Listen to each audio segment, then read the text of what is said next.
Let's turn our attention to the Schiller family. Is it possible to balance raising a family with a busy spiritual routine?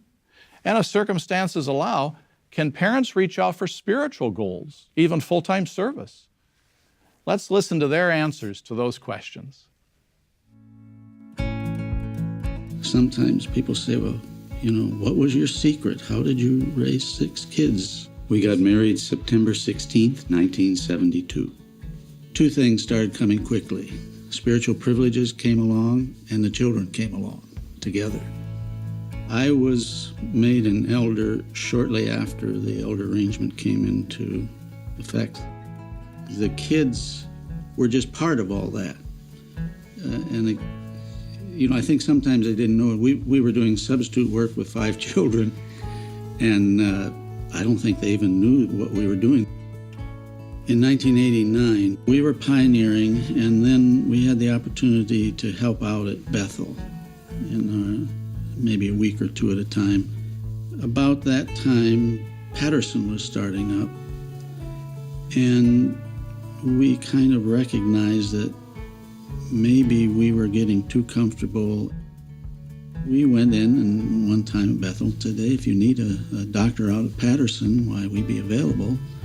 Or we could make ourselves available, maybe. And wouldn't you know it, shortly after we got a call, how quick could you sell your place and be up here? So we went to Bethel with 6 kids, sold our house at a loss so we could do that, and started a new life there. So we learned pretty quick, don't turn down any privileges, and especially not because we had kids. When we went to Bethel, the oldest one was 17. Having children kept my husband and I very humble, because as soon as you thought you had something figured out, each child need to be disciplined in a different way. And as soon as you thought, boy, I got this figured out, you're thrown a curve. A challenge was to keep doing the basic things. You'd come home tired. It would be so easy not to have the family study, maybe one Monday. It's those basic, simple things that I think kept us on an even keel.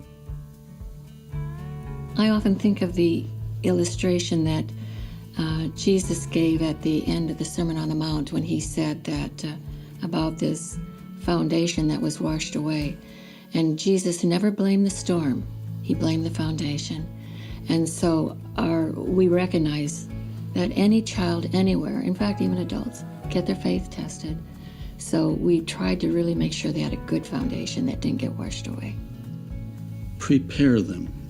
Let them learn how to deal with people while they're under your care, and get them ready for life. We got to thinking other parents require their kids to go to college, so we just required them to pioneer for a year.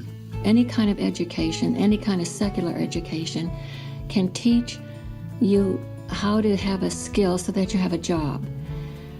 But the Bible teaches you how to live. And it teaches you principles that you can live your life by.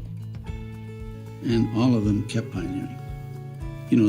They did various jobs to support themselves. They cleaned, they worked in lumber yards, they worked on roofing. None of them have a complicated life that holds them down. I wanted everlasting life for my children, and I knew I would have to give them back to Jehovah. We have to realize we don't own our children, Jehovah does. And we have to respect that. We're not telling them what to do anymore.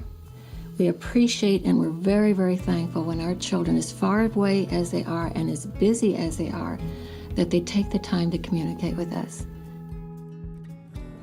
And I know you won't remember this, but I remember one time before you fell asleep at night, I said, all that you have done for Jehovah, what would you like in return? Do you remember what you said?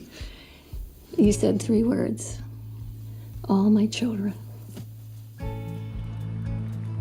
In Deuteronomy, it said, I put life and death before you, and you must choose. So we can do what we could as parents, some things good, some things not so good.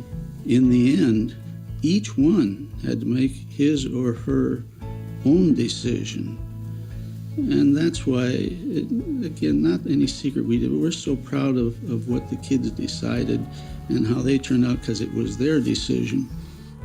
I think that's the thing that we've learned is don't turn down opportunities.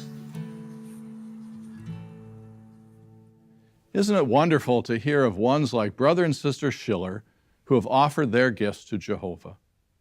Brother Schiller said that it was doing the basic things that kept his family focused spiritually. So when opportunities came along, he was able to do more. That included pioneering, substitute circuit work, and using the medical training he had already acquired to volunteer at the Patterson Educational Center. Proverbs 10:22 says, "It is the blessing of Jehovah that makes one rich, and he adds no hardship with it." That certainly has proved true for Brother Schiller and his family.